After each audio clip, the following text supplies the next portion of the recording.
क्यों चढ़ाई रुद्र ने एक सफेद बिल्ली की बलि। एक बेहद गरीब किसान रुद्र, जो अपनी छोटी सी झोपड़ी में अकेला रहता था। वह रोज अपने खेतों में मेहनत मजदूरी करता और रात को थका हारा घर लौटकर बस नींद की शरण में चला जाता। यही उसकी जिंदगी का चक्र बन चुका था। लेकिन इतनी मेहनत मजदूरी करने के बावजूद उसके जीवन में कोई बदलाव नहीं आ रहा था। रुद्र हर वक्त चिंता में डूबा रहता, क्योंकि उसने गाँव के सबसे अमीर आदमी मणिलाल से कर्ज ले रखा था। मणिलाल हर दिन अपने आदमी रुद्र के घर भेजता ताकि अपना पैसा वसूल सके, पर रुद्र के पास देने के लिए कुछ भी नहीं था। मणिलाल गांव का सबसे दौलतमंद और सबसे असंतुष्ट और कठोर दिल वाला इंसान था। वह बेहद कंजूस और बेरहम था। उसके घर में एक सुंदर सफेद बिल्ली थी जिसे उसने बचपन से पाला था। लेकिन एक दिन मणिलाल ने उस बिल्ली से झल्ला कर कहा, तुझे पालना बेकार था, तू तो बस खर्चा ही बढ़ाती है। न तू कभी ढंग से चूहे पकड़ पाई, न कोई काम आई। निकल जा मेरे घर से और फिर कभी लौट कर मत आना। डरी सहमी बिल्ली भारी बारिश में भीगते हुए घर से निकल भागी। कुछ दूर खेतों में भटकने के बाद वह एक घर के पास जा पहुंची, जो कि खेतों के बीचों बीच था। उसने जैसे तैसे दरवाजा बजाया और अंदर से रुद्र बाहर आया। उसने बिल्ली को देख कहा,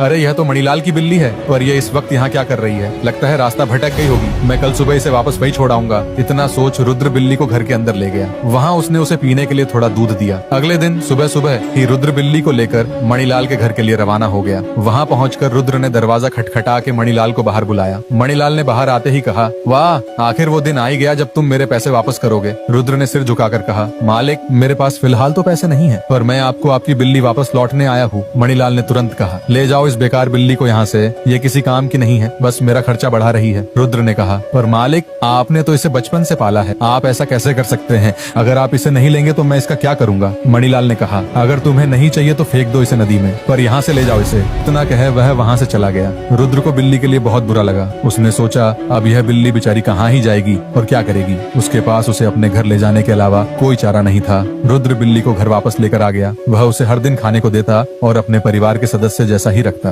एक दिन उसने बिल्ली से कहा, अगर तुम इंसान होती तो कितना अच्छा होता ना। मैं सुबह खेत पर जाता और तुम मेरे लिए चावल पका कर रखती, जीवन बहुत आसान हो जाता। इतना कह वह बोली को वापस घर छोड़ आया और अपने खेत में काम करने लग गया। जैसे ही शाम हुई और वह थका हारा घर वापस पहुंचा, उसने देखा कि मेज पर बहुत सारे पकवान रखे हुए थे, ऐसे ऐसे जो उसने कभी देखे भी नहीं थे।